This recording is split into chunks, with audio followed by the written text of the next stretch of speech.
Living a New Life. Musings of the Day. Perfection. One of the things about hiding ourselves is that we're afraid to appear human and vulnerable. We think that we have to have it all together before we allow ourselves to be seen. Well, I'm too old to wait any longer. I'll never have it all together, nor do I aspire to that anymore. Appearing perfect is exhausting, and it doesn't allow for our humanity. It doesn't allow for others to be human around us. All it does is put up walls. If aging has taught me one thing, it's that I have little to no control over the passage of time and the effect that it has on my body. There is no way to grow old and maintain any semblance of perfection, at least not by our society's standards. I used to hide because I believed that I wasn't good enough to be seen, that I was so flawed that it was best to remain behind the curtain and give the limelight to those who deserved it.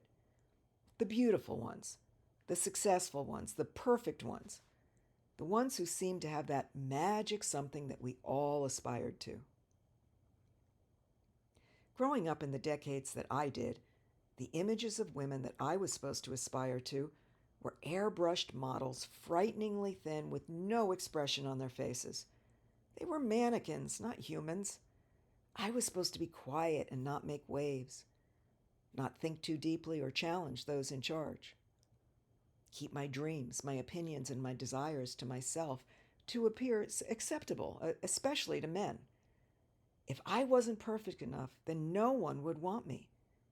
It wasn't who I was that was important. It was what I looked like to others that told me whether I was perfect enough. I never felt like I had it all together, never felt acceptable enough, lovable enough. I was one of those people who might have appeared to have myself together, but that was merely a facade to mask just how not together I actually was. I learned early on that survival meant appearing a certain way and became a master at appearances. Holding up a facade becomes exhausting and doesn't allow for the actual experience of living. I had to lose my facade piece by piece over years of illness and debilitation to finally come to where I am now.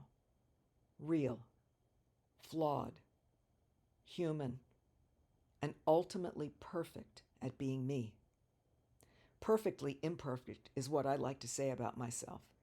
There's no reason to hide away anymore, thinking that somehow, one day, I would be acceptable enough to show my face. No, my face is what it is. It shows my age and experience, my wisdom and heartbreak. It shines with the resilience I've developed over a lifetime of being knocked on my ass and getting back up again. I'm like an old tree who has weathered more storms than I can count, but is still standing, broken limbs and all. Where I've been broken, I've grown back stronger. Every scar is a mark of my strength to persevere, and each wrinkle on my body marks the passage of years learning how to be fully myself. Now, those are attributes worthy of celebration, not hiding. Those are the things about me that connect me to every other human on the planet. We're all just humans trying to live our best lives with the imperfections we have, bearing the scars we bear. It doesn't make us less worthy or ugly or unacceptable. It simply makes us human.